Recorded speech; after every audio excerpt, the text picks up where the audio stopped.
Hello and welcome to an all-new episode of Anime Brain Freeze. We are your Kame-Hame-Hosts! I am John! And I'm CC. And when there's just too much cool anime to watch, we got you covered. It's the season finale here on Anime Brain Freeze, so what better way to wrap up our shows of winter 2018 than to talk about one of the most famous anime franchises in existence, Dragon Ball, and its most recent iteration, Dragon Ball Super. Of course, after that, we will, as usual, name our picks for best anime of the season, but first things first, let's quickly rattle down the shows from the winter sneak peek that couldn't hold our interest for one reason or another in the Chop and Drop.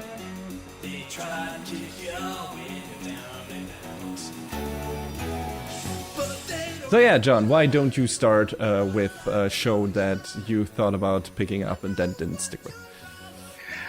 Sure. The first one was kind of an easy drop. It was The Seven Heavenly Virtues. This follow-up to Seven Deadly Sins, but not Seven Deadly Sins.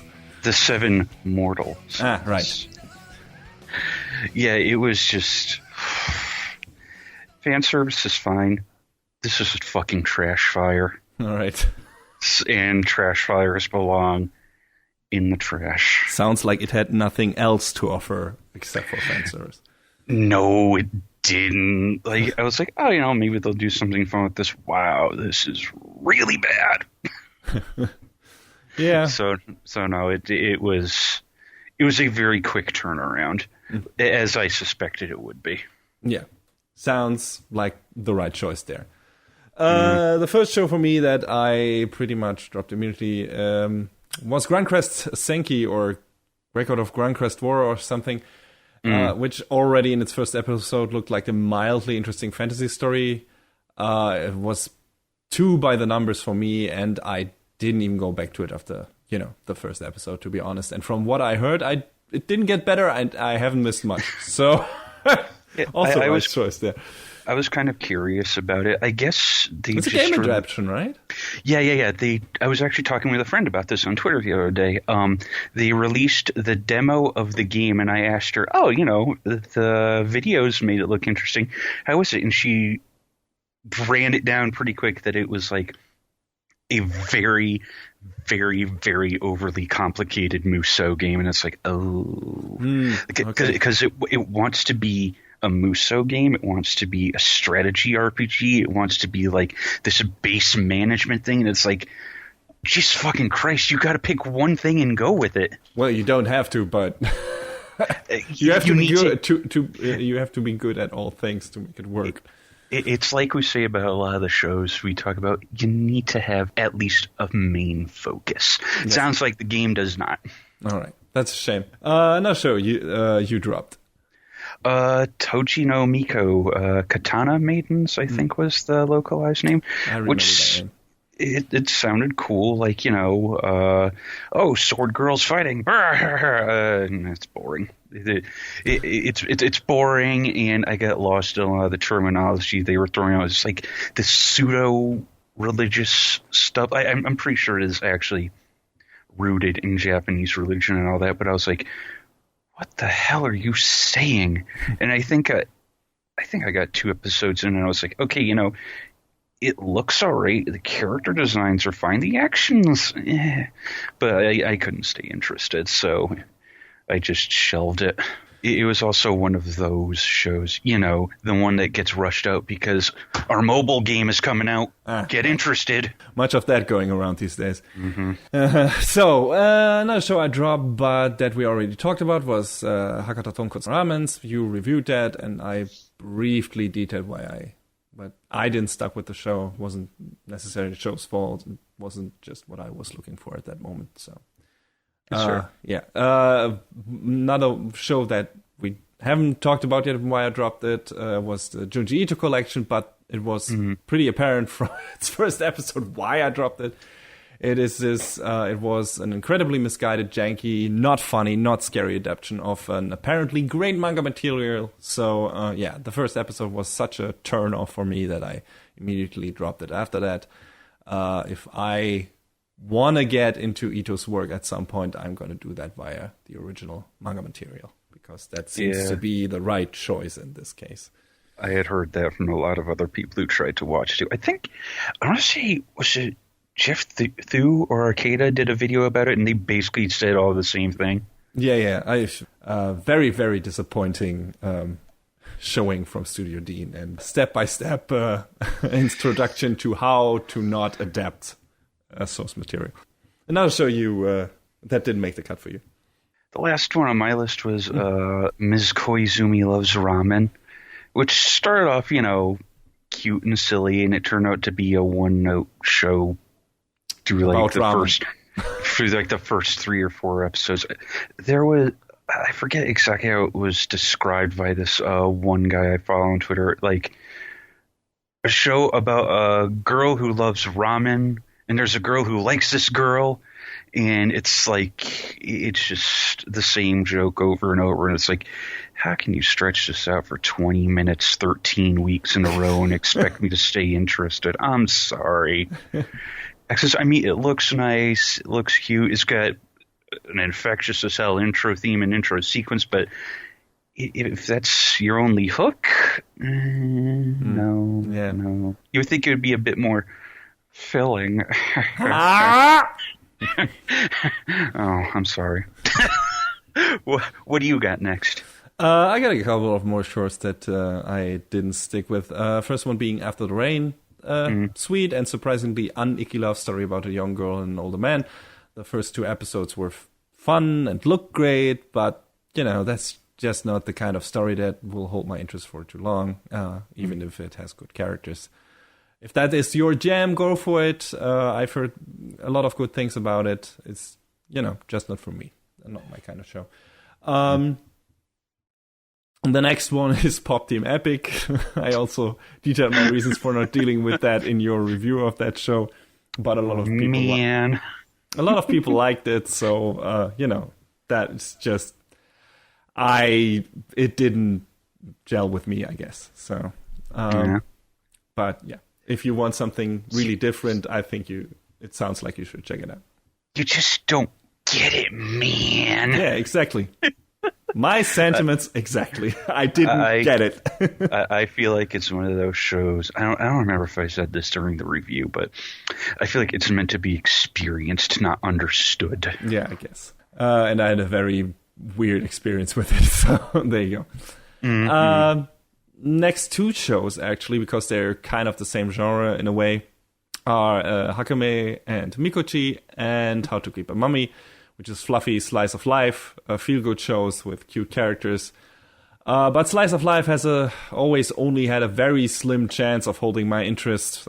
So, yeah, that counted for those shows as well. So I dropped those after 3 episodes. Not because they're bad or anything, but if I stick with slice of life stories, many things have to work in perfect harmony to make me want to watch that on a regular basis. Also, I have to be in the right mindset. That happened with Flying Witch, which was one of those rare examples. Also, if that had aired this season, maybe I wouldn't have had the patience for that either. I can't tell you. It's really a matter of timing with these shows for me mostly. But again, if you like relaxing stuff, check those out. The few episodes I looked at were really fun, and that mummy is still one of the darn cutest things I've ever seen in anime. So, yeah. Nothing offensive, nothing bad from what I can tell. It's just those characters living in their world and doing fun and cute things. Just couldn't, hold my interest for too long. So there you go. And the last show I dropped was A Place Further Than the Universe. We talked about that also in your review as well, but I might actually go back to that and watch it due to your glowing recommendation. Yeah, so we'll see. Yeah. I will mention it again. Such a good show. And I expect we will hear about it in a later segment. Maybe. But, yeah, like I said, just dropped off it because I expected it to get to a place more interesting to me, but it took its time to get there, I guess. Too long for me to stick with it. But yeah, like I said, you liked it a lot. Hey man, it's about the journey, not the destination. I guess so. But if I get back to it, I will quickly mention it somewhere. All right, that's it for the chop and drop. And now let's switch over to some fucking shonen old school action. Yeah. Right now.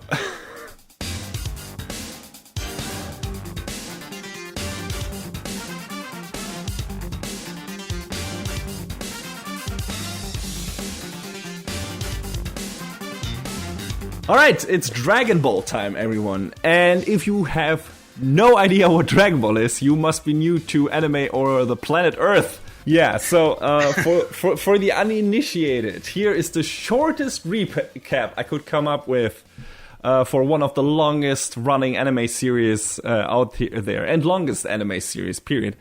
A girl called Bulma, who is on the search for 7 magical Dragon Balls that summon a wish-fulfilling dragon, runs into a small boy called Son Goku, who is incredibly strong and who joins her on her adventure. And what starts as a parody on the old Chinese story Journey to the West turns into a fantasy battle show about martial arts tournaments, fights against demon lords. Then later, after the main characters have grown up a bit, it becomes a sci-fi show about the fight against aliens. We're actually going into space. There is time travel, evil androids, magic, evil djinns. The characters fight gods and warriors from different universes. So really a down-to-earth show, as you can tell. In its pure definition. So relatable. Yeah, so relatable, so simple. Well, it's actually kind of relatable, at least in some parts. That's true. So, yeah, but first, before we get into the nitty-gritty of what makes Dragon Ball good and what made us stick with it, I want to quickly ask, how did you get into Dragon Ball, John? What was your first experience with it? I feel like... Man, you asked me this to think about this last week before we started recording, and I was really kind of picking at my brain to think about it. And I have like fragmented memories of where I remember seeing bits and pieces of it. Because the first place I remember seriously sitting down and watching Dragon Ball Z, that is, was Toonami, which I think probably a lot of people our age probably did as well. I imagine. But I feel like it was in syndication at some point on another channel that I watched. I remember vaguely seeing clips of an episode early morning on a Spanish television channel. And they had like the original opening sequence and everything. And, you know, obviously the voice actors were in Spanish and they were not very good even compared to the English voice actors. That seems to be a theme with like the Spanish and like Portuguese dubs of the show. They're like the weakest ones. But I remember seeing it in bits and pieces. I don't think I saw Dragon Ball, like the original, until much later. But I think that holds true for a lot of people. A lot of people's first time experience with this franchise was Z, I think. Yeah, and I remember, like many other people, being very confused watching Dragon Ball Z on Toonami because they would get to the point where Goku has just arrived on Namek and he's fighting Berter and Jace, and then they would go all the way back to the beginning, and it was like, wait, why? What happened? And, you know, there was licensing issues with the Ocean Group and their dub, and it got picked up later on by Funimation, who are now like the main distributor of, holder of the English language version, whatever you want to refer to them as. And, from that point forward, it was like, oh, now we can see the rest of the story. Yay! So, that one fateful day when on Toonami they were like, the unseen episodes, it was like, oh, shit. You got to see, the end of the Frieza saga and everything moving forward, and that was, I feel like really pivotal, especially for the American fans who had no idea, unless, you were one of those people who went and hunted down bootlegged VHSs with subtitles on them. But that was basically my beginnings. How about you? I think the first time I saw anything Dragon Ball was on a vacation in France. France started getting big into anime much earlier than Germany, and Dragon Ball Z was on TV over there and immediately caught my eye. And I actually still remember the scene. It was adult Gohan and Goten training during the Buu saga. And at the end, both turning into Super Saiyans. And I hadn't seen any cartoon with this kind of style before and thought, holy shit, what is this? This looks amazing. I wasn't aware what anime was back then. It's just, still cartoons for me. I didn't even know they were made in Japan or anything. I just knew that it looked cool and different. And this was also the first time I saw Sailor Moon, was also in the same vacation. And I didn't understand a word, of course, but both these shows just demanded my attention because of their look and everything. And later on the same vacation, I saw a poster for DBZ and thus actually got the full name of that show for the first time. I think I actually have that still on tape because I was sitting in the back of my parents' car just using my camcorder to capture our vacation and everything because I was a big home video guy back then. Mm-hmm. And I just panned over to, I don't know, a video store or something, or a game store, and had this big Dragon Ball Z poster, and I was like, I saw this on TV recently. What is this? I want to know more about this. This looks amazing. These characters and everything. But yeah, that was the first time.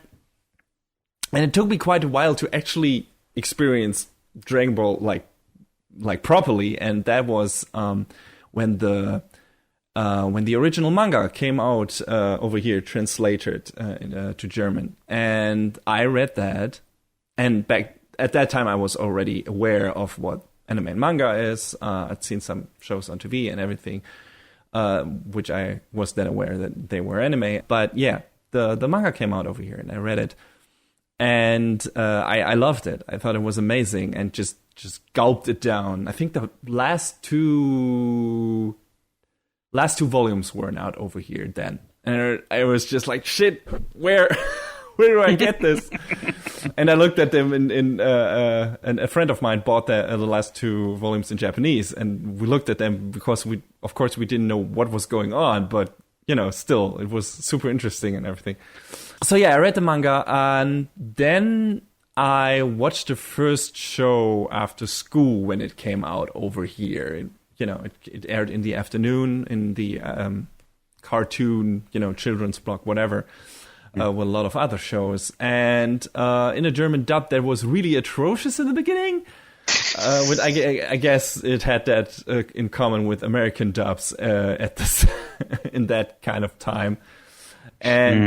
But it got a lot better over time, weirdly enough. I think I don't know if it was took over by people who know what they were doing and were also fans, or, if the fans made enough ruckus to actually, look at the fucking manga, don't do your own naming shit, just because the translation of the manga was actually really good. So they didn't censor anything. So, I think fans were saying, just look at the manga and take the fucking script from that. And they did. And then that's when it got better. It got more true to the source material and, to the actual original Japanese, version of the anime and everything. And they didn't cut out stuff anymore. They pretty much kept it untouched. Yeah.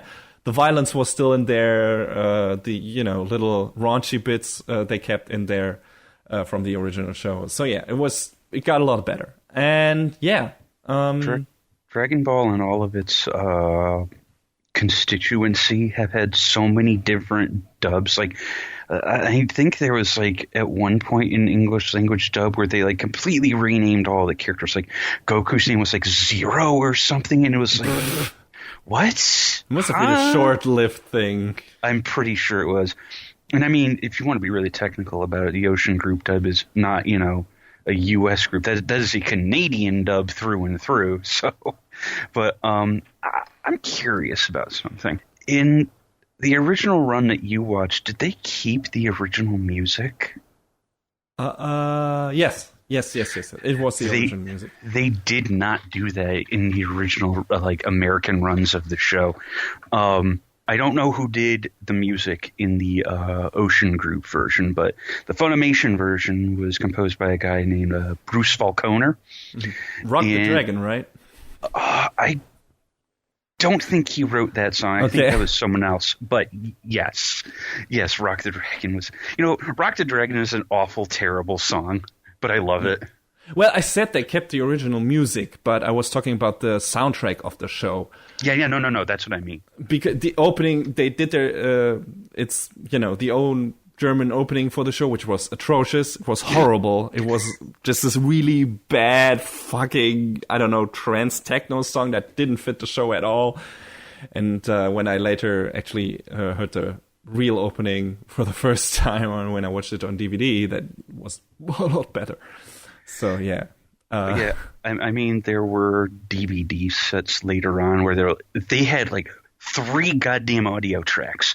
The original Japanese, the dub, and then the dub with the original music. Jesus, man. Yeah. I don't think over here in the Americas anyway, any of the shows had their original music on their TV runs until Kai. Okay. I remember it. Yeah, they had the original Japanese music in there. They did some German lyric translations for some of the Dragon Ball, vocal songs. And I don't remember if they actually left any of the vocal songs, in an actual episode of Z. There's one very iconic vocal song when, in the Cell games, when Gohan transforms into Super Saiyan 2 or Super Saiyan 2. And that got taken out, I think, for us. But I'm not sure. Maybe due to licensing issues or something. But yeah, aside from that, a lot of the music was intact. And the normal soundtrack, definitely. I mean, I get the feeling that a lot of it was due to licensing. But, there's also the fact that the original composer, Yamamoto, he was lifting a lot of other people's musical ideas and trying to pass them off as his own, and he got into quite a bit of hot water over that. Which is why if you buy the Dragon Ball Z Budokai HD remakes, they don't have the original soundtrack from the PS2 versions. But yeah, that was original Dragon Ball, and when Z hit over here, it was probably not as much of a big deal as it was in the US, but the TV station it aired on over here was really trying to sell it as this major cartoon that is only for older teens and everything. It aired in the evening at 7 p.m. and they did some ridiculous commercials with beat-up guys trying to look cool and saying stuff like, "My mommy always told me Dragon Ball Z wasn't for kids. She was right." And and then some action scene from the show spliced in. It was really dumb. But I think it worked, at least for the first run through all of the DBZ seasons and episodes. And if they had followed up with, that show with one that of that same ilk that was, I don't know, maybe a bit more action heavy and maybe a bit darker and violent in that late evening anime block, that might have actually stayed around for a while longer. But they followed it up with fucking Ranma half. Because all anime are the same. Lol. Yeah, that obviously didn't work at all. Completely different target audience and style and tone. But yeah, DBZ definitely left its mark over here as well. And I think it's still getting reruns on certain stations. So I don't know if Kai is still shown on TV over here. I think on Toonami they replaced it with Super. So. Oh, okay. Yeah, I don't know if Kai ever made it here. I'm not sure. I'd have to look it up. They showed it for a while on TV over here. I know that. Or excuse me, it was localized as Z Kai. Yeah. But it's definitely one of the shows that accompanied me through my years growing up. And yeah, I bought the at least the original Dragon Ball sets because I still prefer the original show to Z, to be honest. I bought them on DVD and occasionally revisit the entire show. It's still really fun. And I think one of the coolest things about Dragon Ball in general, all from original to Super, is that we see the characters age, like get married, become parents. So we actually accompanying them on their crazy journey through life and their quest for going plus ultra, so to speak. It feels like we have lived their life with them a bit, if we've like followed it from beginning to end. And that was always something that really intrigued me, because that wasn't really something you got in American cartoons that much. Yeah. And even in anime, not necessarily there either. So that was something that really stuck with me, like starting from scratch with young Goku and then follow him through his life, as crazy as it was. And that made the show and the story of the characters feel somewhat relatable, just because you got to know them, experienced the different phases of life with them, even those were really crazy phases of life in weird fantasy and later sci-fi settings. So, yeah. Like I said, it felt like we have lived their lives with them a bit, and that was always something that really intrigued me, the sense of time progression in that universe, and the characters not only evolving in terms of power, but generally the expansion of their world through the progress of time was really something that Toriyama was pretty good at, like making things expand on a well-paced way. I think DBZ is still the most beloved by all in general. Like, that's what a lot of people first experienced and what I have the fondest memory of. And like I said, I love the first show the most, maybe because I started from the beginning and that's what stuck with me.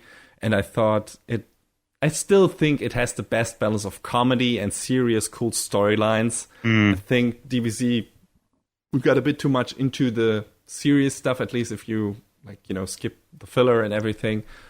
And I think original Dragon Ball had a lot less pacing issues in the, at least in the non-film material. Well, it also wasn't like 300 episodes long, so... That's true. God, how many episodes did original Dragon Ball have? I think 153, apparently. So, yeah, that's almost only half the runtime of DBZ. But in DBZ, especially during some of the fights, you felt its runtime because it stretched things out a lot. I mean, Kai remedied a lot of that. But that's just, when you watch Z the first time, it's like, okay, this fight could have been over a lot faster. So I didn't feel that original Dragon Ball had that problem, even in its tournament arcs. What nobody liked. I was about to ask when we were going to talk about this. Was Dragon Ball GT, which was a follow-up show to Z, which was set a few years after the end of Dragon Ball Z. And it tried to combine the lighthearted adventure mood of original to be Dragon Ball, like going back to that. It tried to combine that with the more serious sci-fi tone of Dragon Ball Z, and it just didn't work. The writing and animation were subpar. Pan, Gohan's daughter, wasn't kind of annoying main character in my opinion. A lot of people didn't like the goofball version of Trunks. Yeah, it was just, it didn't feel right in a lot of parts. I don't know, how much have you watched of that show? Enough of it to know that it was not great.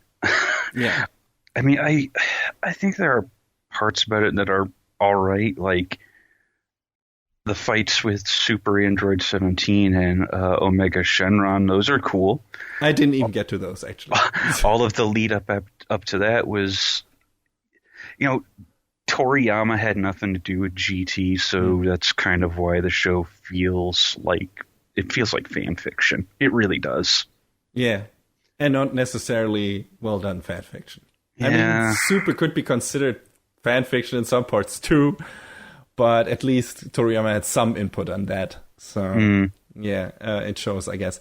And yeah, GT, I got to the arc with Baby, which from the setup alone was interesting. Just, who he was and everything.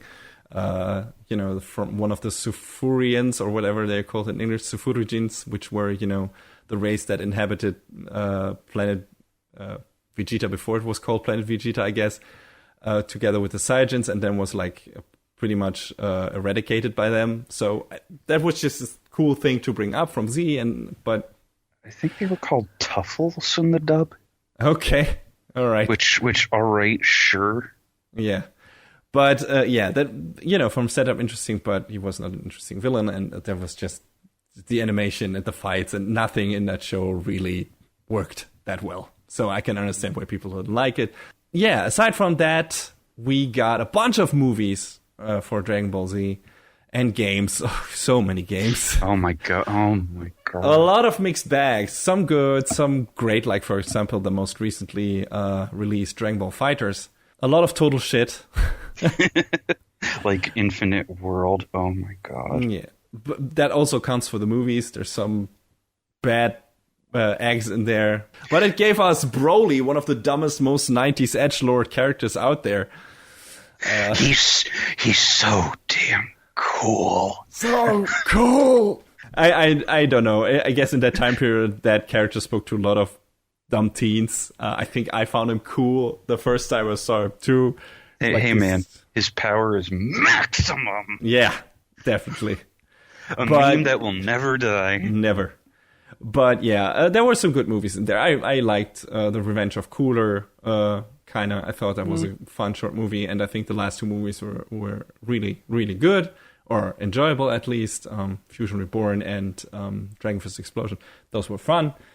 And yeah, so a lot of Dragon Ball stuff out there, a lot of stuff to consume, good and bad, and like a long franchise with a lot of episodes overall.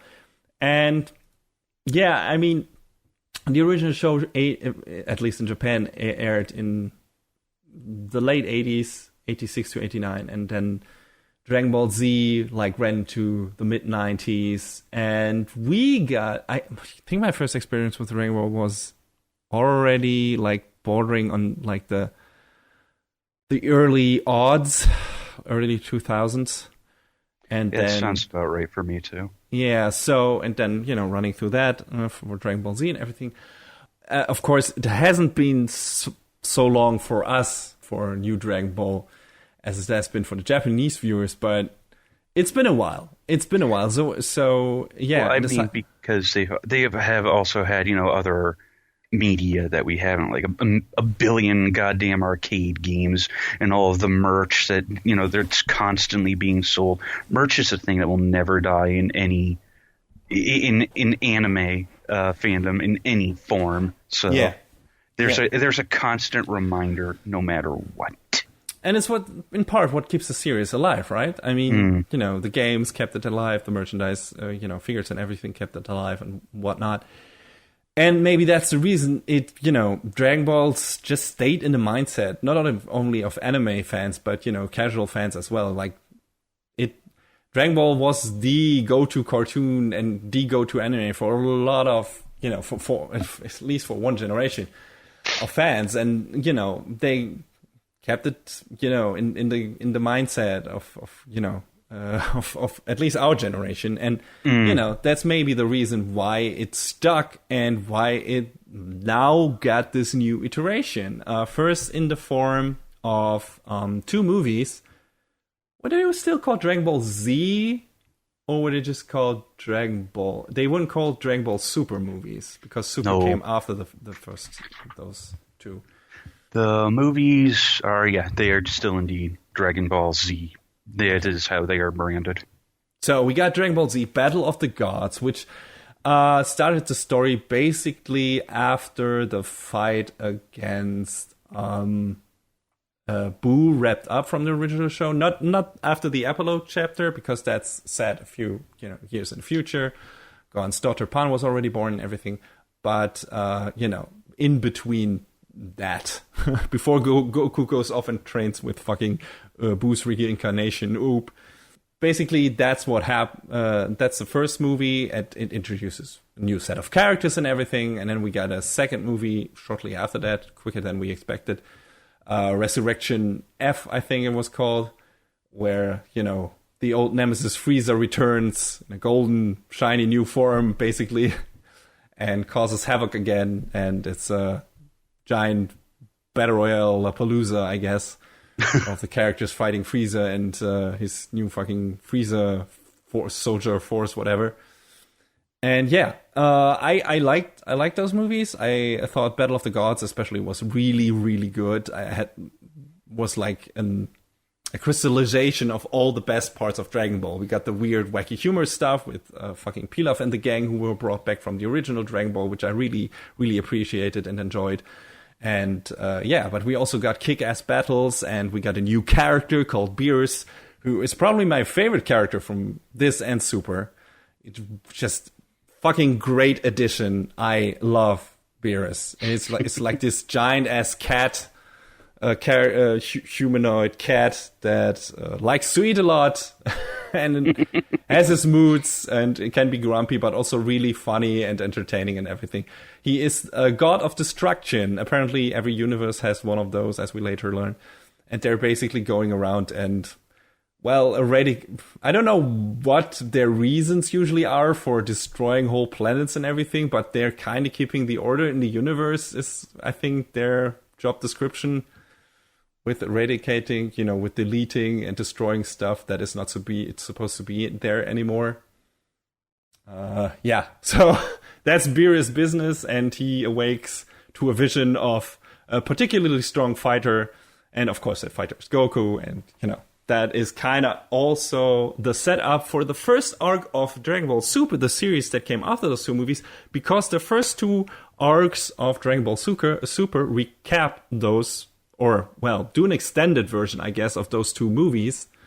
Also, I should maybe mention at this point, if you don't want to know anything about Super, I mean, we will not spoil the ending of each arc, but we will talk about the basic setups, which inherently will spoil some of the character appearances and stuff. I just mentioned Beerus.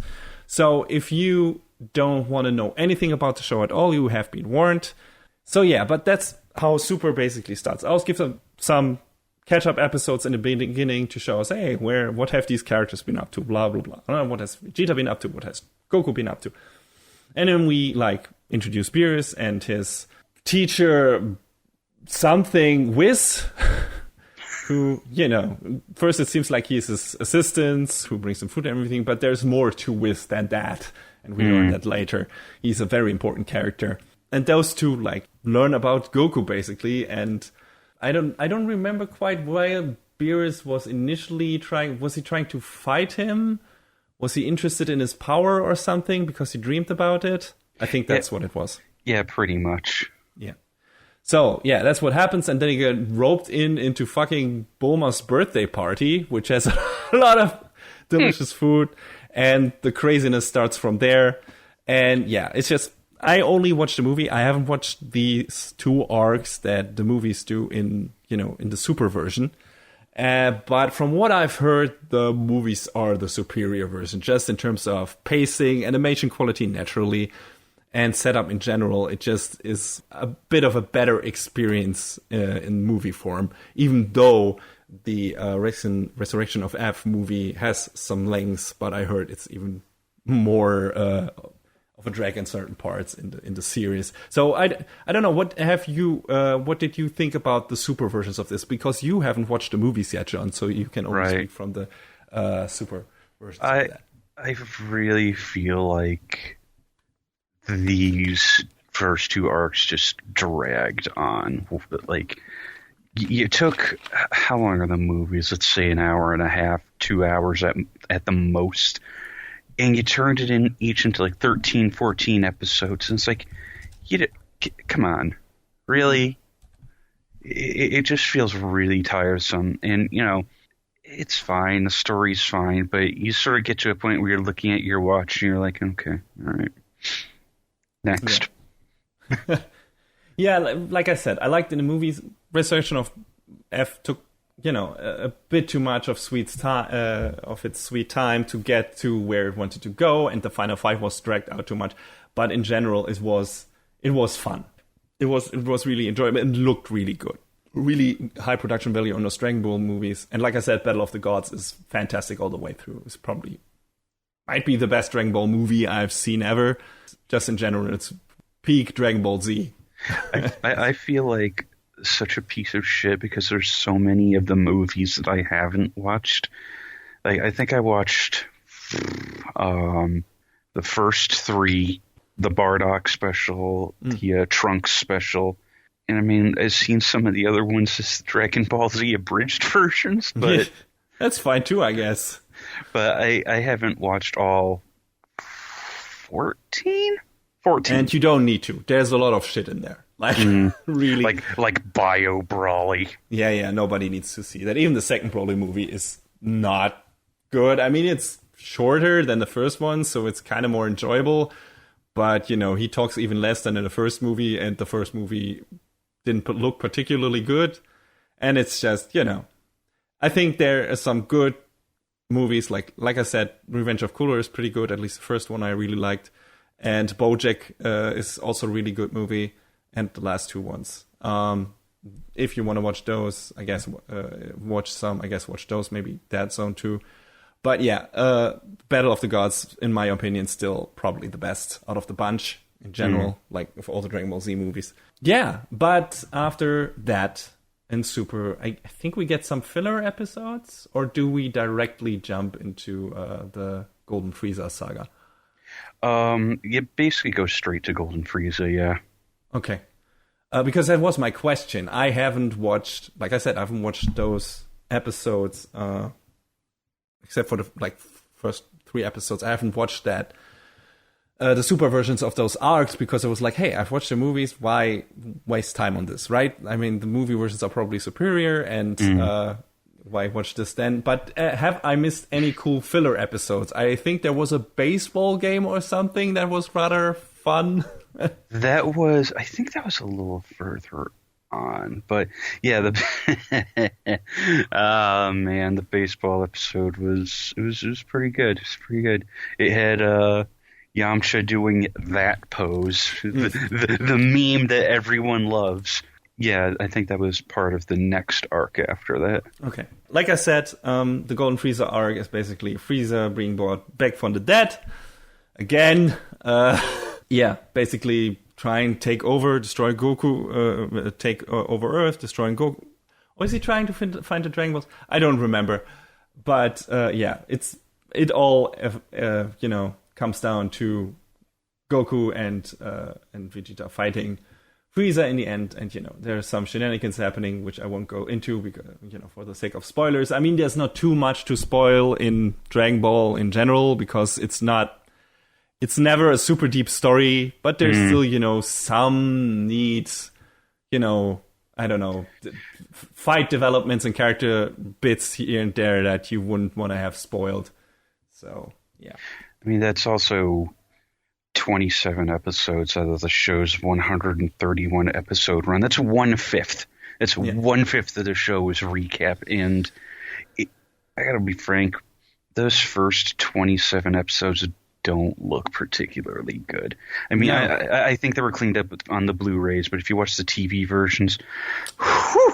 I think even on the Blu-ray versions, like I said, I've not watched all of them, but I looked in there and I've watched the Blu-ray versions for up to, I think, all the way right before the beginning of the fucking 5th arc or the 4th. I don't know, but yeah, the show starts looking really good and a lot better at a certain point, and I will mention that later. But it takes a sweet time to get there. Like you said, the beginning episodes, just in general, don't look good. The fighting, choreography and everything looks not really inspired. The animation looks really janky and off-model at parts. Not a lot of impact. And I feel we continue for that with that for a while, even after the Golden Frieza saga, because the next one is the Universe 6 saga. But we're getting some interesting setups here. We learned that there are different universes than this one, and one, the sister universe to that of our heroes, which is Universe 7, of course. 7 Dragon Balls and everything, haha. And yeah, each universe, like I said, has one of those God of Destructions. And Hakaishin, and Beerus' brother is the God of Destruction of Universe 6, and one thing leads to another when fucking Champa is his name, pays beers and visits, and they end up, organizing a fucking martial arts tournaments where the strongest fighter of Universe 7, Universe 6 fight each other, and naturally, the Goku gang is in there, and we get to see some strong fighters from Universe 6, and then they square off in the tournament. And we get some hints of stuff getting better, animation-wise, but not a lot. A lot of those matches also look not that particularly good. But we get some interesting new characters and some interesting story setups, especially at the end of that arc, that something happens that has very big ramifications for pretty much the last arc of the show. And there's a character introduced, and I will talk about him later when we get to that. But yeah, that is what happens. And I like that arc. I thought, like I said, it didn't really look that good, but it was, fun because we got to see some fun, new, cool characters in there. Yeah, and it, like you said, it's good because it does a lot of setup for the end of the story, and that's really neat. And they could have just thrown it away and done something else, but then they came back to it, and it's like, oh, okay, cool. Mm-hmm. Yeah. And once that is done, once that is wrapped up, we get a few filler episodes again, which I haven't watched, like Copy Vegeta Saga. I don't even know what that was about. Oh, that's goofy as hell.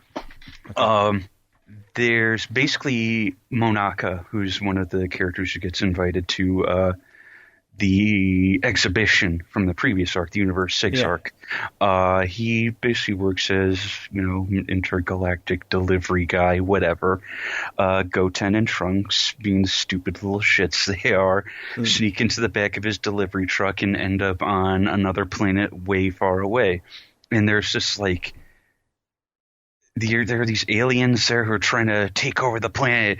Oh, there's this superhuman water that'll make you strong as super duper strong. So they find it, and it's just like this purple viscous liquid that takes on the form of whoever it touches, and it takes on the form of the leader of these bad dudes, and it sort of slowly saps away the strength of whoever it copies, and the copied person eventually vanishes.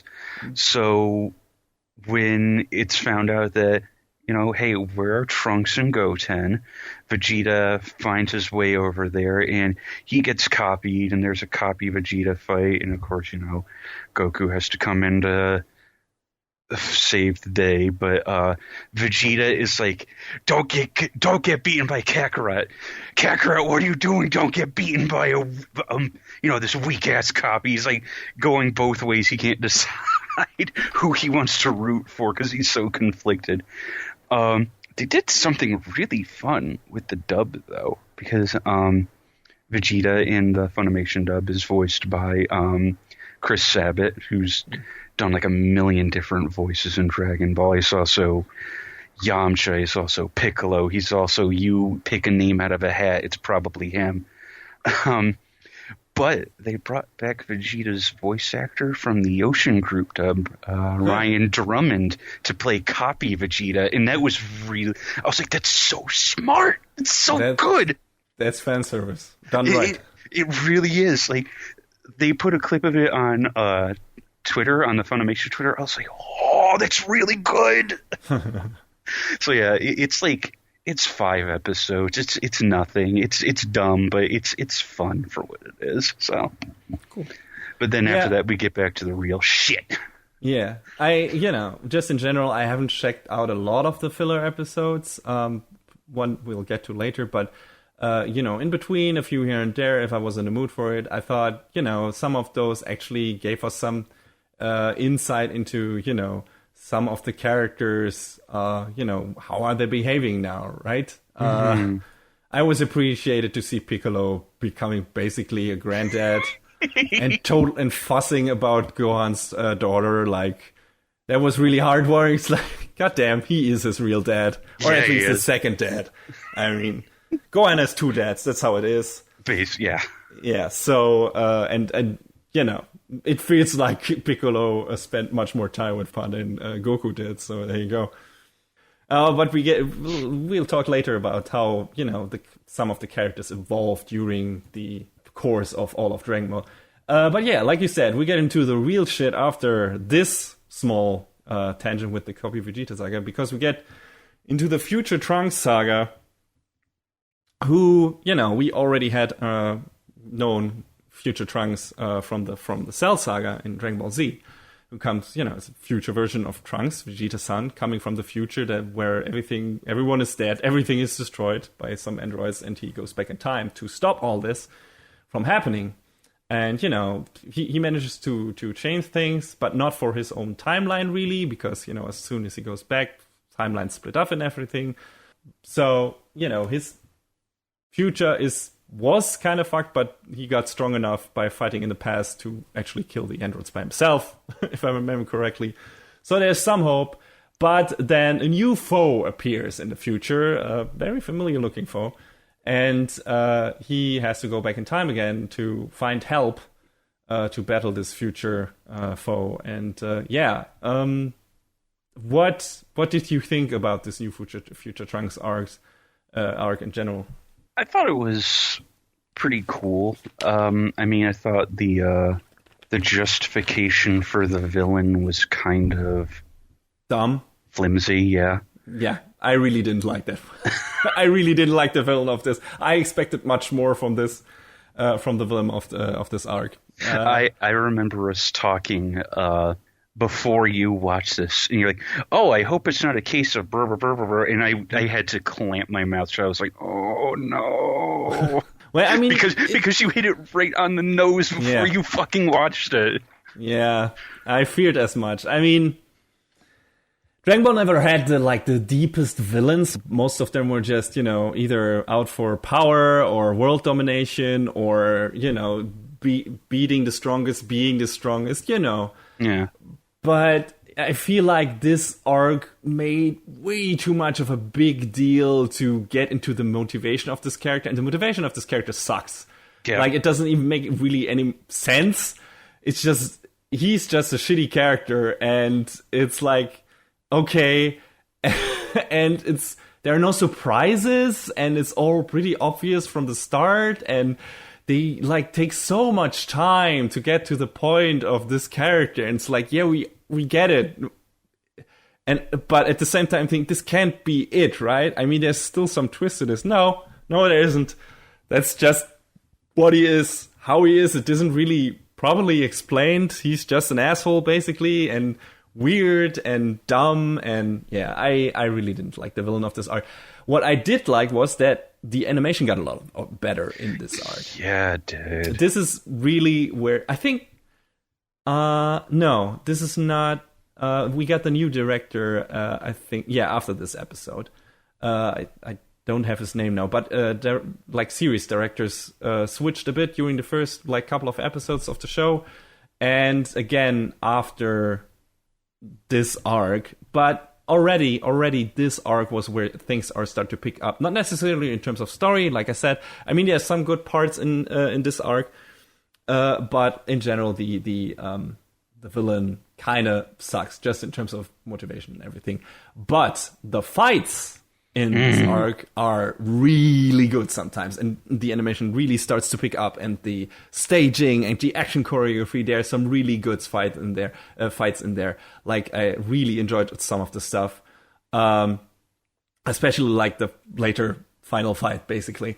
There was a lot of cool stuff going on, even though, again, it dragged on a bit too much, the arc in general. There's one middle part where they go back to the past again, which felt really unnecessary. Yeah. It's this arc should have been I don't know, not, how long was it? It was 30 episodes. Yeah.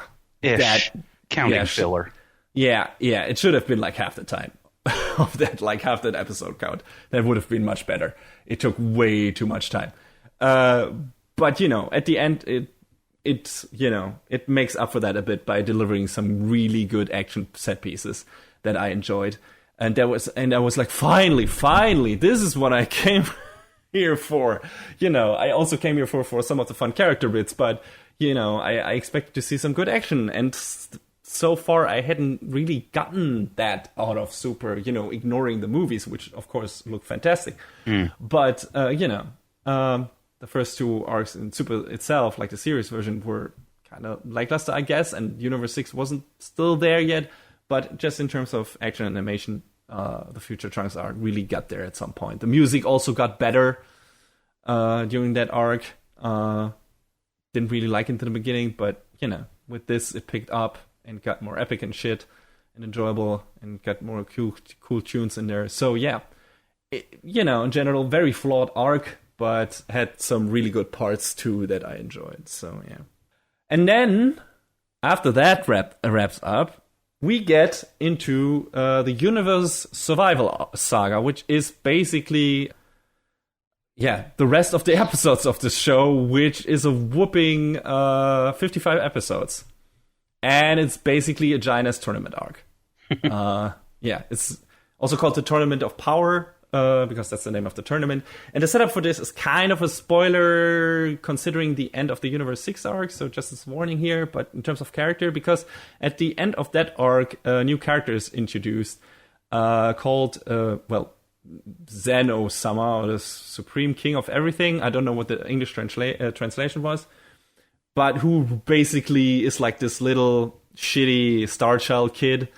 I mean, you're not wrong, but... No, basically a kid, and acting like it, but who, for one reason or another, is basically the ruler of everything, ruling over all universe. There are, how many are there? 14? 13? 12.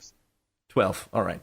12 universes, and ruling over all of those, and he's stronger than the gods of destruction for each universe, stronger than the Supreme Kais, everything. He's just the ruler over everything, and can erase whole universes with the snap of a finger, which is where we get into the setup for this arc, because Son Goku at the end of the Universe 6 arc, he was like, oh, okay, we need to do another tournament sometime. Are there other universes? Was that at the end of the Universe 6 arc, or was that at the end of the Future Trunks saga? I don't know. I think it was at the end of Universe 6. Yeah, but he's like basically brings the idea of what a martial arts tournament is into, like infuses it into the brain of fucking Zeno-sama, and he gets interested, and once he learns more about it, he's like, oh, this is really cool and fun, and I like fighting, and this is a joy to watch. And the problem is that for apparently quite a while, Zeno-sama has thought about, getting rid of some of the, superfluous universes under his reign that don't live up to their potential. Yeah, that's kind of a sticking point in this part of the story. They sort of build up this pressure that, hey, you do good, you fight well, you and everyone in your universe survive, or else, It's exactly. It's funny how in the beginning it seems like this is all Goku's fault, and there were many jokes made about that. I mean, it essentially is. No, well, not really, because he basically actually gave the other universes a chance, as we learned. Well, kind of after everyone is outraged and getting outraged, but apparently like I said, Zeno planned to eradicate those superfluous universes anyway, but when he heard about, the concept of martial arts tournament, he thought, hey, well, why not let those universes fight for their survival, and whatever fighters from each universe, basically sends, their 10 best fighters or something. I don't know how many fighters from each universe are included. Yeah, it was 10. Yeah, 10. And whatever universe stands at the end, be it with the most surviving fighters or, with the only lone survivor, gets to survive as a universe. All the other universes get deleted, eradicated, destroyed.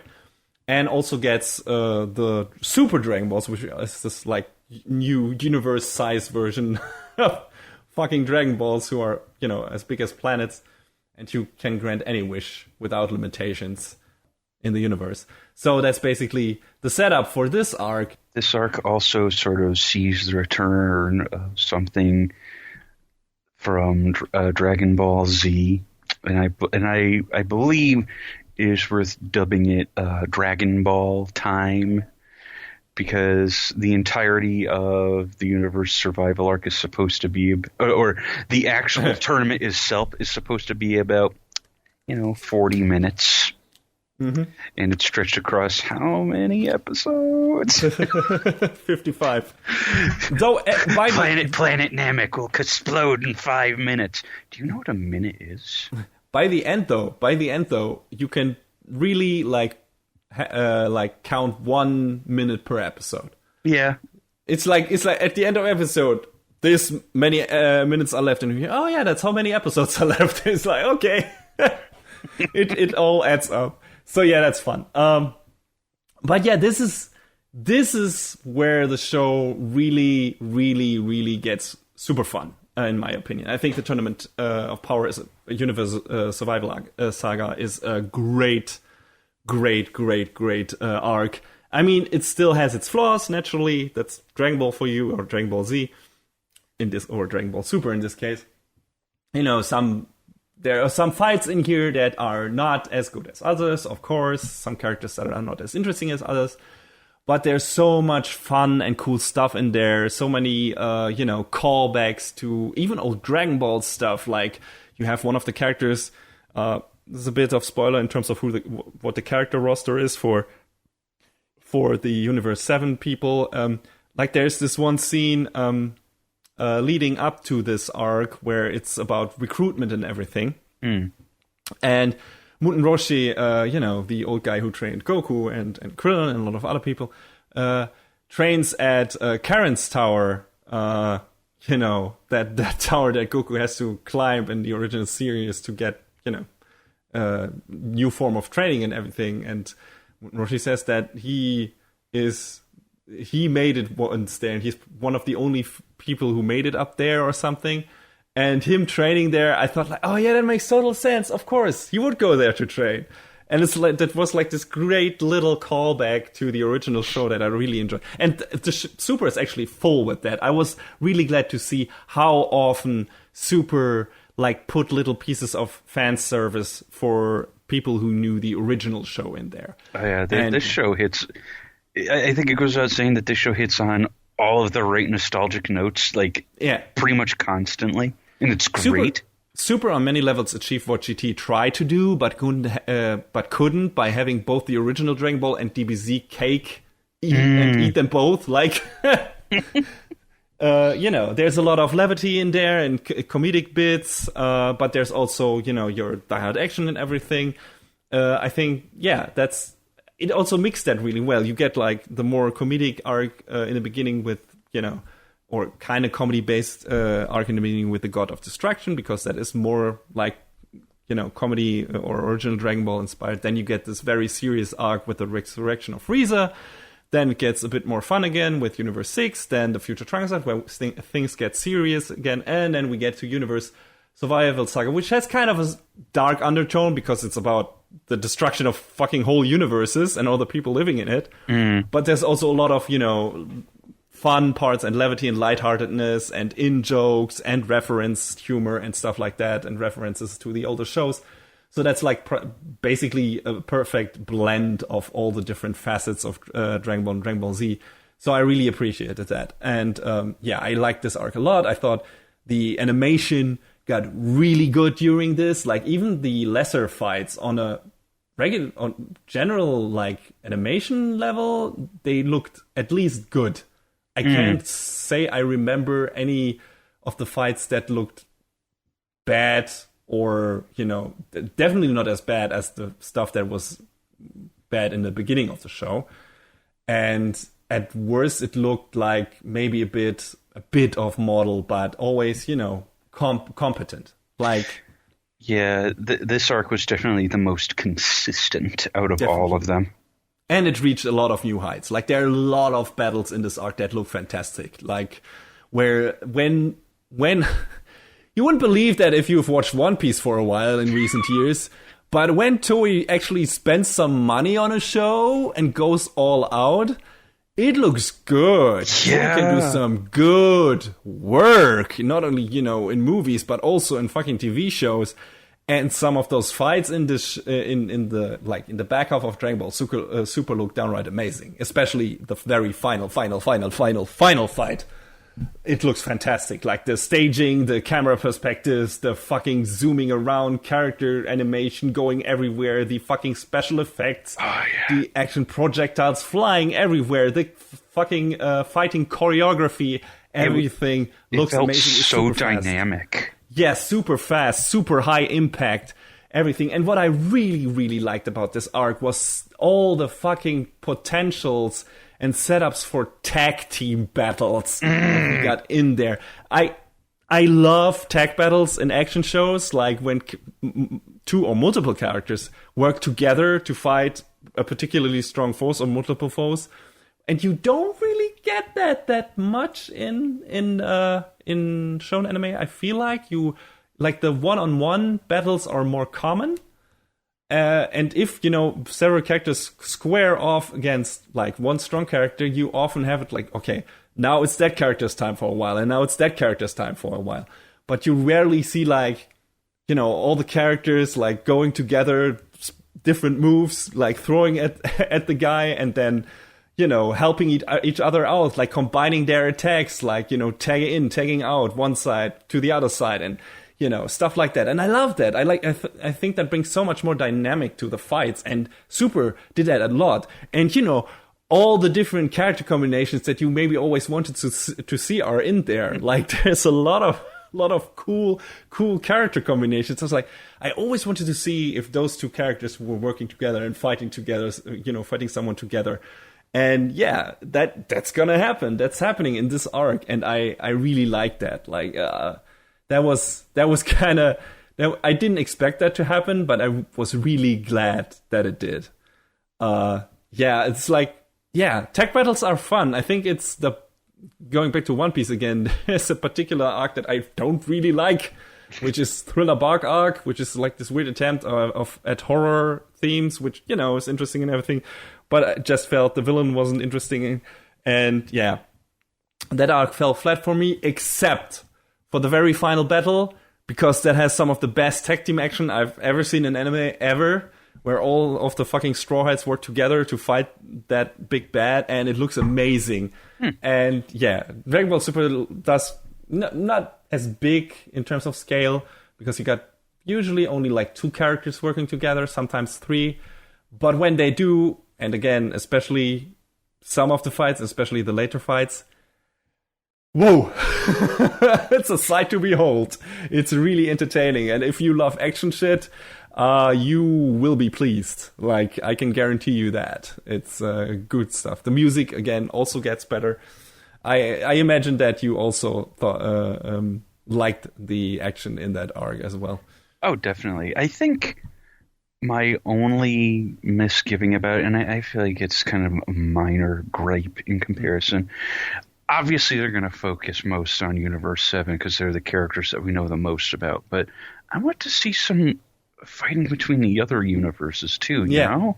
And they just sort of gloss over that a bit. It feels an awful lot like Universe 7 versus everyone else. Yeah. Yeah, I mean, they had to focus, I guess, because there's so many characters due to there being multiple, not all 12 universes take part in a fight, because some of the universes are so strong that Zeno says, okay, you're not going to get destroyed either way, so you don't have to take part in the tournament. But, they're only spectators. But nonetheless, are there 8 universes taking part? Yes. I think so. And that means 80 characters or something. Yeah. Or 100, 80 or 100. So a lot of characters. Of course, a lot of those are going to get relegated to fucking side characters and, cannon fodder, naturally. Yeah, that's understandable. So, like I said, it's a minor gripe, basically, but Yeah, and I would have liked to, for some characters, we get some introduction at least. Like I said, there is like this recruitment mini filler arc kind of filler, so I wouldn't necessarily call it filler because it's already part of the last arc, where, you know, you see a bit of each universe recruiting their top fighters, and that's kind of cool. I would have actually liked it if they had extended that a bit and maybe got into, you know, more in depth on some of the characters who get more, you know, more important role in the later course of the universe. I mean, some of those we already saw in the Universe 6 arc, but even so, I would have liked, you know, spent maybe 2 episodes on the origin stories of these guys. What have they been doing before this? What, you know, what is their life like? I want to know more about them. And there are a lot of interesting characters that would have deserved that.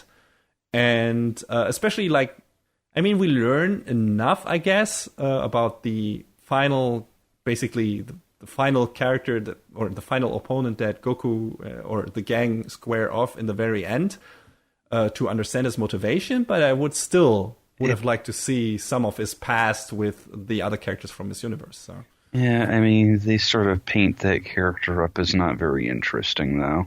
Yeah, that's true. It's he's again, you know, he's an opponent to be fought. Exactly, like the strongest opponent so far, and that's that. And he has his own idea why he's doing his things. And like I said, I sound like I'm kind of shitting all over it, but I'm not. I really enjoyed it, but you know, there are nitpicks to be had. Yeah, exactly. And you know, like I said, Dragon Ball never had like the most deep villains or opponents in general. But you know, some are better than others, and I think that one is not top ranked. I mean, he delivers some cool fights and action scenes, definitely. Like I said, I find the fight is fantastic. But, you know, just in terms of character, we have seen more interesting characters in Dragon Ball, both background story-wise, both, you know, origin story-wise, both character story-wise, and design-wise, too. I think he's not a very interestingly designed character. A bit more of those characters maybe would have gone a long way to make them more interesting and to make, when they, you know, get eliminated from the tournament, to feel, I don't know, more, I don't know, have more of an impact, because, you know, you feel like they play up some of the gravity in some parts that the universe gets, you know, some of the universes get destroyed, but, you know, this is like, not, you know, they don't do it too much, because I think the creators of the show were aware that you already knew where this is going to lead to, because, you know, that Dragon Ball is not the kind of show that would go down this super dark path without having like a, I don't know, walk it back button, like somewhere on its console, and of course that's in there. And I wasn't surprised how the ending to this arc played out, like not at all. Oh no, definitely not. No. So I guess, like, you know, they were like, okay, we don't need to make this impact. This is just a fun fighting battle royale again, like where everyone is fighting against everyone basically, and we're gonna have our fun with that, you know, play up the emotions a bit sometimes for some of the characters, but you know, aside from that, it's just fighting, and that's it. And that's just maybe the biggest caveat. If you are not into, you know, basically an entire show consisting only of people beating the shit out of each other, this is not the right show for you. Like, not at all. I mean, there's, you know, some of the earlier arcs try their hand at some of the story stuff. I guess Future Trunks arc is the most story heavy of them all, I guess. And in my opinion, failed miserably to establish any interesting base storyline, especially due to its lackluster villain. But, you know, aside from that, it's basically just people fighting. And if that's not enough for you, aside from the, you know, the fun character bits and the fan service and everything and the callbacks and all that stuff, if you're not a diehard Dragon Ball fan, I mean, if you are, you have probably watched this show already. But if you are not, this is like, it's not a hard sell. Yeah. It's not a complicated show. Like, not at all. It's fun though. It's really fun. I enjoyed especially the last arc of this. I wouldn't watch all of those arcs again, but I would consider watching the Tournament of Power arc again with a friend who hasn't seen the show yet, and the movies probably. Wouldn't watch the Future Trunks arc again. Maybe Universe 6. I think that seems like a good choice because, it leads directly into, kind of directly leads into the Universe Survival arc and everything. But yeah, not all of it, but the latter part of Dragon Ball Super is really, really good. Or, if you like that kind of stuff, if you were into that kind of action anime. As a weird sort of off-color example, the best friends have started a Let's Play of God Hand. Mm-hmm. God Hand is a game that is a fucking mess. Yeah, let's be real, but it is. But it's just so. In that mess, it is like interestingly compelling, and I feel like that's a good comparison to make for Dragon Ball Super because it shouldn't work. It starts off, it comes back. Oh, it's just gonna hit on all the stupid nostalgia, and then you get through the Universe 6 arc, you're like, yeah, that was good, that was great. Get through Future Trunks, you get to that last battle with all that fucking Sakuga, and it's like, god damn, that was so hype. And then you get through Universe Survival arc, like, fuck, that was awesome. And in the end, you're like, yeah, no, this was the right choice to make. I made a good choice watching this show. Yeah, and it makes you really, at this point, I'm like, yeah, sure. I want more Dragon Ball, I guess. Like, I mean, there's a new movie coming up, so, yeah. Yeah, I get the feeling that Super, the show, is on hiatus until after the movie. I get the feeling they'll come back with something. There's 4 universes we haven't seen, so... Exactly. There's enough setup to... Even, like, if Goku has, again, evolved into so many new forms in this fucking show... there's still room to grow. I mean, that's what Dragon Ball always has been about. Evolving, growing, becoming stronger and stronger and stronger and stronger. There's no limit. It sometimes seems like there is, but eventually there isn't. And, it's always about overcoming your limits. And that's what Dragon Ball is. Yeah, I mean, the note that the show ended on, I feel like kind of solved the problem they were having with the ceiling, as it were. Yeah, I guess. But yeah, I mean, like you said, there are some universes we haven't even seen yet because they are so strong that they didn't need to take part in the tournament. So maybe we'll get around to that. And I wonder what their plans are. I think the Dragon Ball Super mangas is still continuing. I don't know if that is behind or the manga is definitely behind because they're in the middle of the Tournament of Power and that. Really appreciated, though, that in the manga, Gohan wears Piccolo's clothing instead of Goku's. He's wearing the clothing of his dad. Yeah, exactly. I would have liked him to, wear it in the Tournament of Power, actually, because that would have put a bit more variety in the fucking clothing. There were too many people running around with the fucking gi of the Kame-House school thing, so... Let's talk about some stray observations for the show. Okay. So, like I said, the music gets better. Again, for Tournament of Power, there's some really good tracks in there. The second OP is fantastic. Oh, I love it. Break Survivor. It's so... I thought there wouldn't be a good Dragon Ball opening song since Head Shala, and then the first time they played the intro, I was like, oh, this is the hypest shit. Yeah, like really good. That intro sequence... The animation itself, there's nothing of substance, but god damn, it looks fucking great. Mm-hmm. Yeah, good stuff, really. It makes you just, every time gets you excited for the episode. At least that did for me. It's like, yeah. It's time for some fucking Dragon Ball. Also, in my show notes, it says here, Wiz and Frieza should have a Hime Dere laugh-off. I don't know why I wrote that down, but I guess that's appropriate. Because they're both good at it. Let's quickly talk about the best character of the show, kind of in terms of character development. And I can't believe I say that, but that's Vegeta in my opinion. Like, no question about it. Considering where he started and what he has become, this is ridiculous. Like, he he cares for people now. Yes. Not It's only cares. amazing. No. It's not only that, he's arguably a better husband and father than fucking Goku. Oh, yeah. Which, I mean, it doesn't take a lot to be that. Goku doesn't even fucking know how... He doesn't know how to dad. No. It's like when he... One of my favorite scenes...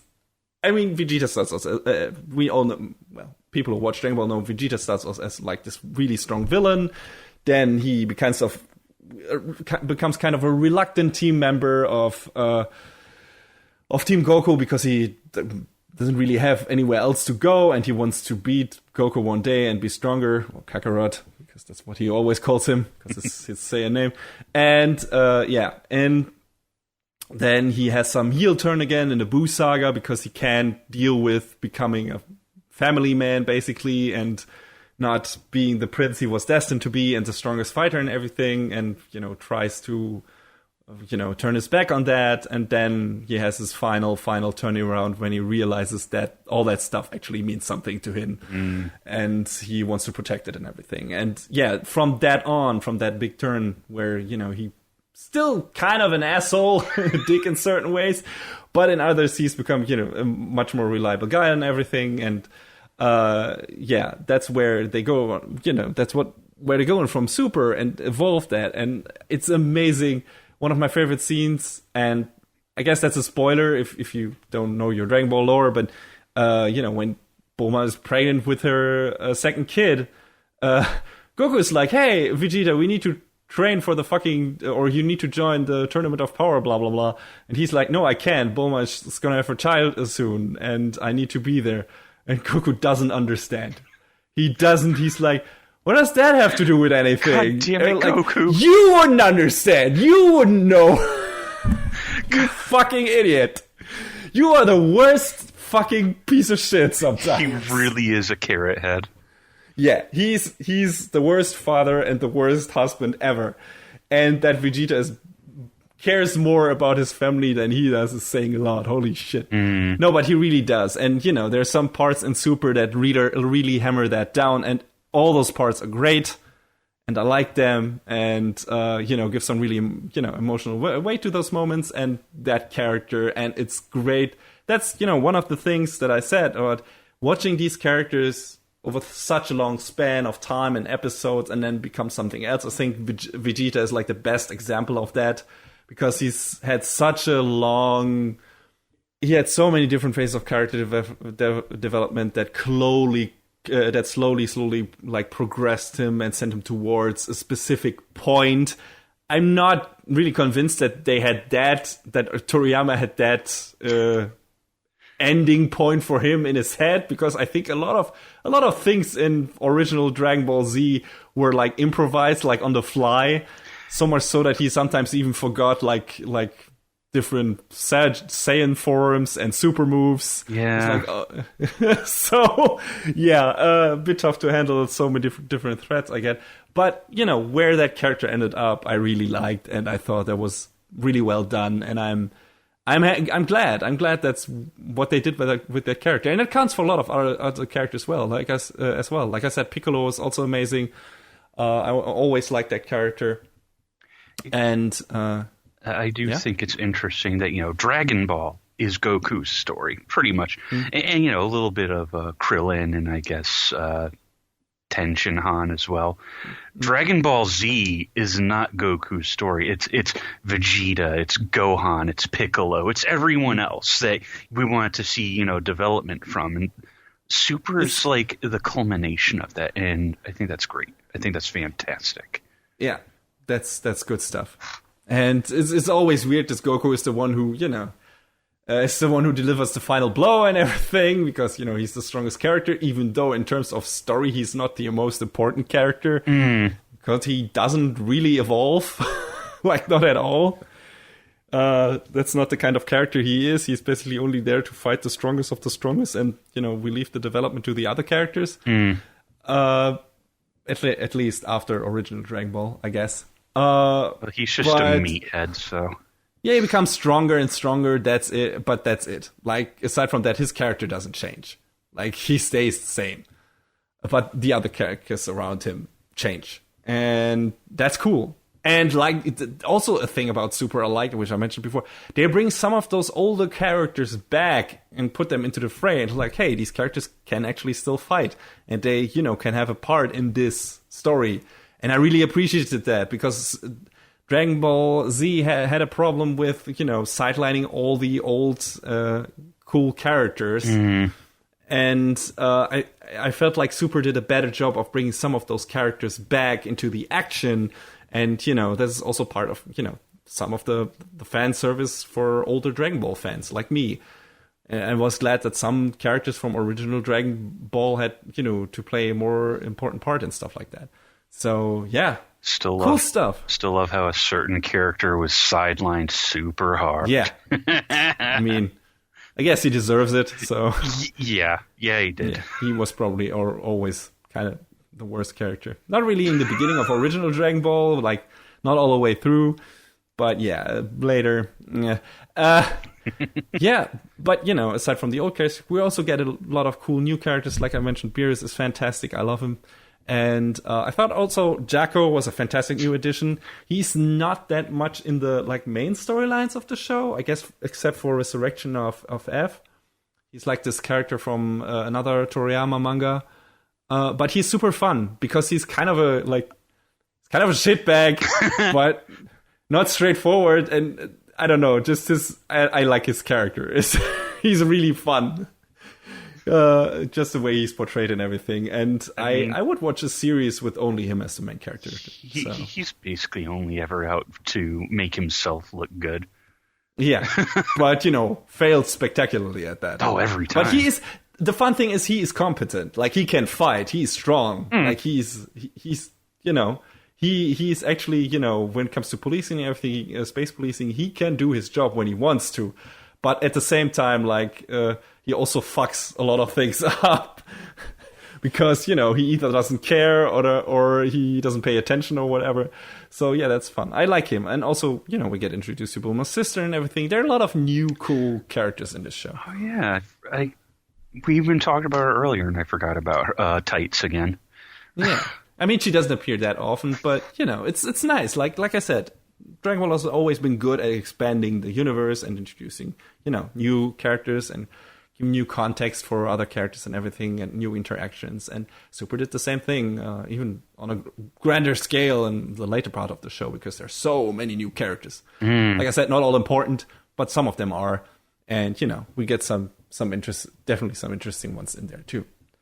But yeah, I don't think I have much more to add to this talk about a real long talk at this point about Dragon Ball Super and Dragon Ball in general. Yeah. I mean, I don't know if this has been the most exhaustive talk because there's so many things you can pin down and talk about Dragon. The franchise is 34 years. The franchise is almost as old as me. God damn it. But I think we hit on all of the big stuff about Super and, how we got introduced to it. So yeah, it's hard to recommend a starting point if you have not watched any Dragon Ball at all. Yeah, I mean, like I said, some people got into Dragon Ball Z and were fine with it.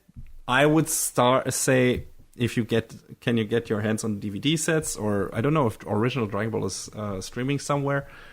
Probably on Funimation's site. I don't know about Crunchyroll. Okay.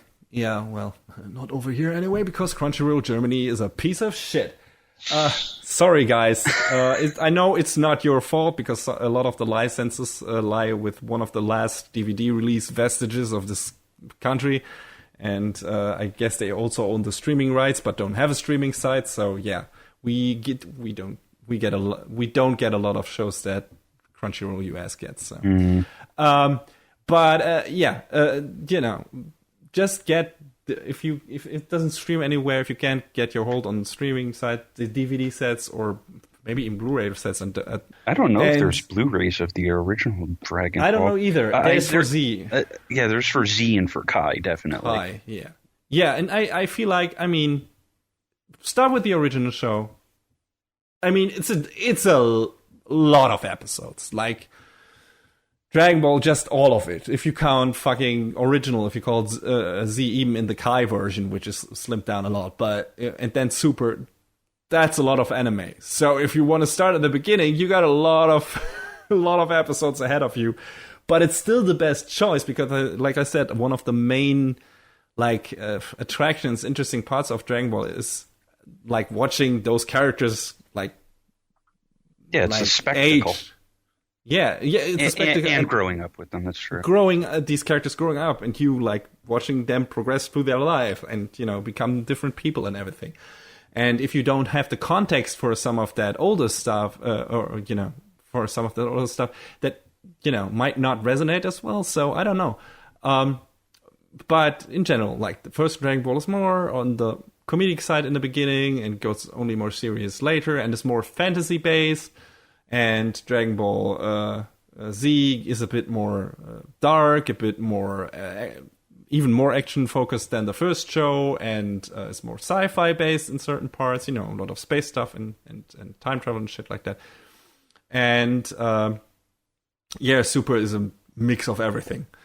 So I don't know, whatever sounds most intriguing to you. Just be aware if you start with one of the later series. You might miss out on a lot of the references to older stuff. Mm-hmm. You might still have fun with it, though. I can't tell. I can't imagine how it is to just start with Dragon Ball Z, because I didn't do that. I had the pre-existing knowledge from the earlier stuff, just because I already had read the manga and watched the old TV show. But could be yeah. I don't know. Could be fine. I guess it was fine for a lot of people. I mean, it's hard to call Dragon Ball as its whole, as in everything that encompasses it, from where it started in '84 to where it is now, an entry-level franchise, just because of how wide the breadth of it is. But if you make the time and watch it, read it, experience it however you so choose, it's great. It's fun. It's just a good time. It's something that I feel like there's a little bit of something for everyone in there, and I think that's probably one of the main big things about it.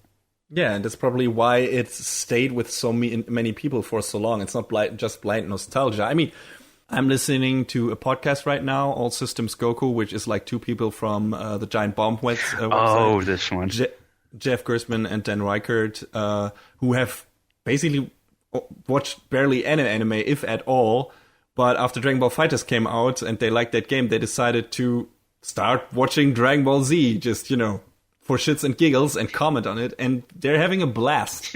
Like, they're having so much fun with this dumb show, and they think it's great, and they're enjoying themselves so much. And it's so much fun hearing them, like, starting this like as a dumb idea and then really getting into this shit, like talking about, this is amazing. Did you see when fucking Frieza exploded Krillin? Like really like not all of it, but they really enjoyed a lot of that stuff, and it's great to hear to hear that excitement like seep in and take a hold of them. And yeah, that's what Dragon Ball does. If you can deal with its silliness and its focus on action and everything, and fighting, martial arts, and all that stuff. If that's up your alley, Dragon Ball is where you should go. And like I said, maybe start, if you want to witness everything, start with the original Dragon Ball on DVD, I guess, and then maybe check out the Blu-rays for Dragon Ball Z Kai, or Dragon Ball Kai as it's known in Japan.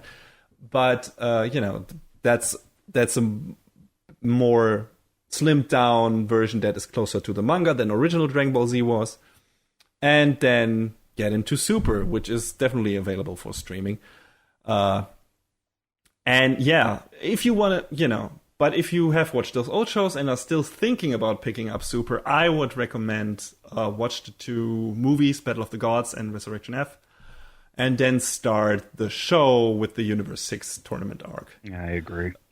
Yeah, maybe skip the fillers, except for the Tournament of Power recruitment thingies, because those give you some interesting, some context for some of the characters taking part in the tournament. I mean, there is this handy-dandy website I discovered a while back called animefillerlist.com Yeah. And it'll help you weed out which episodes you can pretty much safely skip over. I mean, you will miss some of the fun bits and, fun character bits, especially with some of the new side characters like I mentioned, Jacko and everything, if you skip all the fillers. But if you're like, oh man, this is just too many episodes and too much time investment, then you can do that and you will still get not like the best stuff if you skip those fillers. They're just, for stretching things out a bit and, getting to spend some more time with those characters. And not all of those filler episodes are time well spent. So, as is with filler in shonen anime. So, yeah. Dragon Ball Super was great fun. Mixed bag in the beginning, but got really good later on, especially like in the really latter half of the show. And yeah, of course, it can compare to, in my opinion, to newer great shonen like My Hero Academia, because that, besides great animation, great fights, also has actual character development. Nothing against Vegeta's character development, but My Hero Academia is on a different level. And, actual some, more interesting stakes and story developments too, and more interesting things to say. So, Dragon Ball is not, I don't want to use the word sophisticated, but not as it doesn't deep. have as much. Yeah, it doesn't have as much meat to it as some of those newer shows are, or even like this or Hunter x Hunter or something like that. There are some shonen shows out there, some shonen action shows that have a bit more to them than simple fighting. Dragon Ball is not that. It's basically just a lighthearted comedy / action / fantasy / sci-fi show with a lot of fun characters, but not a lot of super deep or engaging story. And if you can deal with that, if you like your action, if you can deal with lighthearted action or a simple action show, especially in later parts of Super's case, with a very well choreographed action, very well animated action that is exciting and fun to watch, then you can do much worse than Dragon Ball Super. It's very enjoyable. So yeah, I'm looking forward to the new movie, maybe a new series, and we'll see where this franchise goes. My hopes are enkindled again, I guess, and I'm looking forward to more Dragon Ball. Same here. It's the same for you? Oh, yeah, definitely. When they dropped that trailer for the new movie, my gut reaction was, oh! Yeah, it looks really good. All right. I guess that's it for our review of Dragon Ball Super. But before we leave you for this season, we still got one thing to do.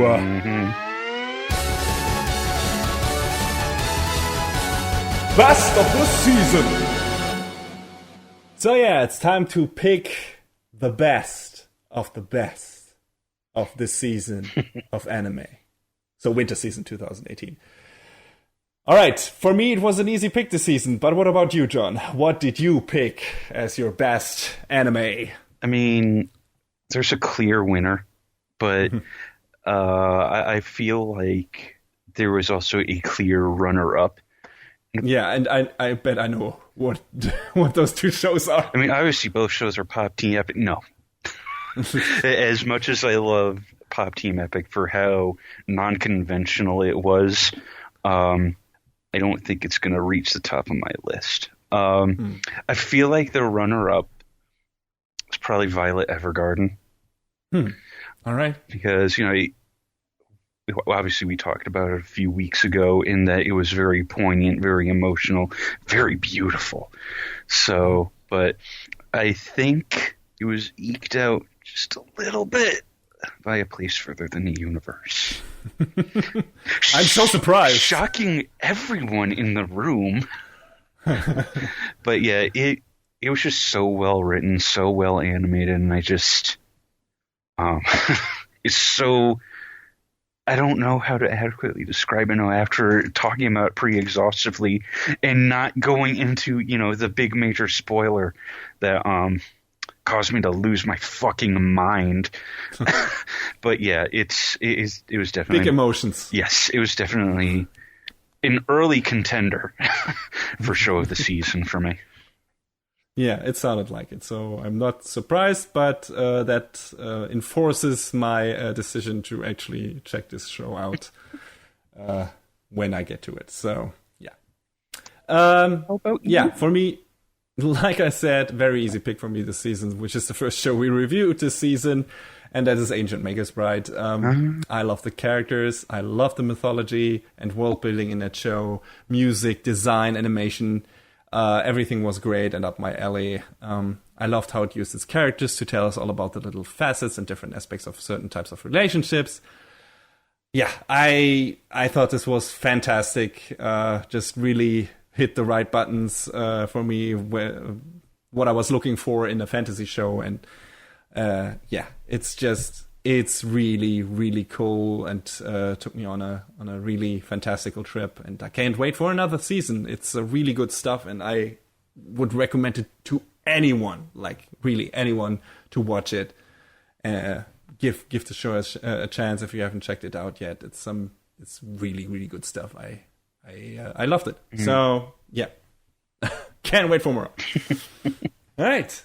That was easy, and I guess that's it for Anime Brain Freeze for this season. We will be back in a couple of weeks once all the premieres for summer season 2018 have hit, and then we, of course, will give you our reviews for spring season that, is about to wrap up soonish.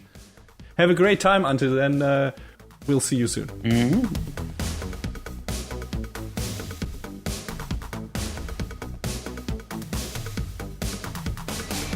And that is a wrap on the 53rd episode of Anime Brain Freeze. All the music in our show is from the Double Dragon Neon soundtrack by the amazing Jake Kaufman. Please go to vrt.bandcamp.com and check out his awesome work. Our show is available on most of the popular podcast services, but it's always worth visiting animebrainfreeze.com for some interesting articles linked in our episode release posts. Follow us on Twitter at AnyBrainFreeze. We tweet regular updates and fun anime-related stuff there. Leave us comments and questions on Facebook and our YouTube channel, or send an email to animebrainfreeze@gmail.com. We would love to read your feedback. Thanks for tuning in. We hope you had a good time, and please join us again on our next show. Macht's gut. So long, everybody.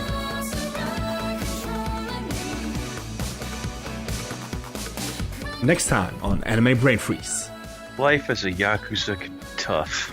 But it's even harder to be a surrogate dad to a superpowered daughter.